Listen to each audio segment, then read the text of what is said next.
अनुभव तेवढा थोडासा.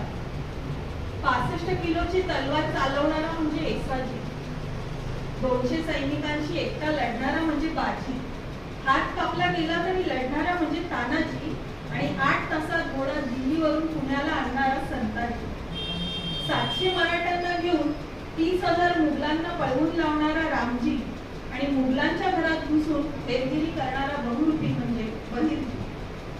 सय्यद बंडाचा वार करणारा आणि हात वरच्यावर उडवणारा जिव्हाजी, अफजल खानाची शीर कापून आणणारा संभाजी कावजी, शत्रूच्या छावणीत घुसून वार करणारा धनाजी.